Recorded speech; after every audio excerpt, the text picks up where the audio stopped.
Member for Saanich North and the Islands. Thank you, Mr. Speaker, and I rise to support the amendment from my colleague from Oak Bay, Gordon Head, to send Bill 10 to the Select Standing Committee on Finance and Audit. That's it. Finance and Government Services. Finance and Government Services, sorry. During the second reading of this bill, we, I think, spoke, and I definitely spoke quite passionately about the environmental impact. In fact, as a person that's got young children, perhaps my lens is a little bit, I look a little further into the future than perhaps I think some of the decisions, and particularly this decision, is making. And one of the things that I have a big concern with, Mr. Speaker, is that this bill, Bill 10, provides an income tax incentive to attract a facility that is going to become the single largest source of greenhouse gas emissions in British Columbia and in Canada. We heard in statements earlier from members on the government's side of the House here talking about climate change, and I find it to be challenging to hear, on one hand, the concerns of climate change, the impacts of climate change it's having on communities, floods. We've toured the province and we've heard communities talking about floods. We've heard communities talking about the impacts of climate change. In fact, it rained for just a very little brief period of time this week, and it was a joyful occasion. And while I celebrate the sunshine, I also recognize that we are hitting just the basement, the very base level. We're undercutting the lowest amount of rain that you could possibly have. My son said to me, he said, wow, that was the second time it rained in 2019. How is an 11-year-old boy counting the days of rain? That's what we've got. A narrative that, in fact, the awareness of the impacts of climate change. And so we have to have the opportunity to substantively canvass this. And I'll be talking about this again. I think that as I go through the very long discussions that were going on between members of the opposition and the minister responsible for this bill, for bringing this bill in, on various aspects of this, I'm substantively disappointed that the committee stage of this bill, which is in fact designed to help us get the information that we need, the answers that we need to be able to be convinced that this bill is in fact what it says it is, the agreement is in fact what it says it is, so few answers were given. And in addition to that, not only did we lack the answers that were necessary, we were invited to step outside of this debate and into another debate to seek the answers to those questions. And I find that to be deeply inappropriate. I find it deeply inappropriate that when there are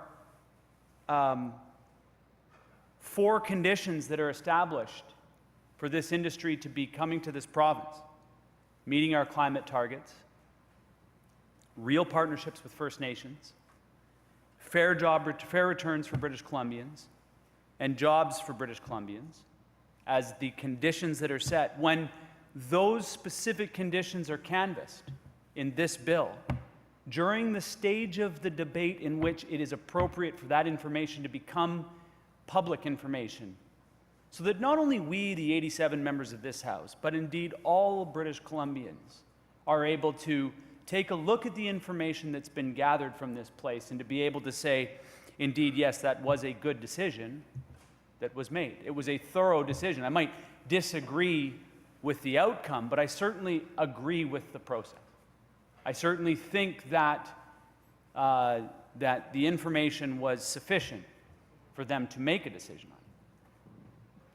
And we know that very few British Columbians are actually going to do what I did and print off the pages and pages and pages of interactions between members of the opposition and the minister.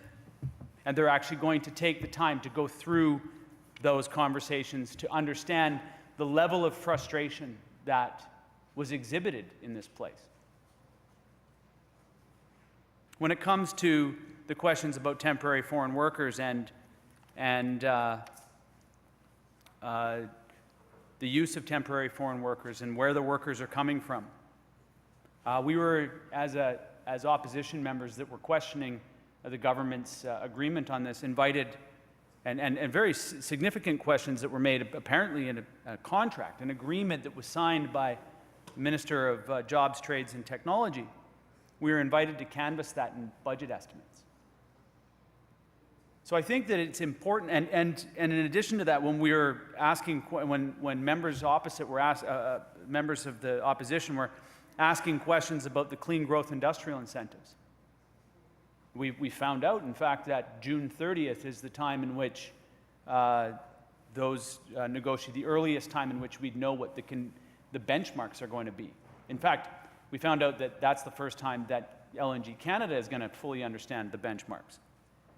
And so when my colleague stands and offers an amendment to this bill to send it to Select Standing Committee, I think that this allows us to be able to bring together in a single place, not in disparate places, disparate rooms around this precinct where we have to chase information. If this deal is so good for British Columbians, then we shouldn't have to chase any information. It should be forthcoming. If this deal is so good for British Columbians, we would indeed have heard far more of the members on the government side speak vociferously, excitedly, in favor, but just the very bare minimum. Just, I think, the Minister of Empire, as it's called, or just three. Energy, Mines and Petroleum Resources, we'd expect that minister to speak on behalf of this. Jobs, Trades and Technology, we'd expect that minister to speak, and International Trade. So those are the three ministers, in addition to the Finance Minister, that we would expect to hear stand and speak to this. So just barely above the bare minimum. So I think that I'll take my seat now and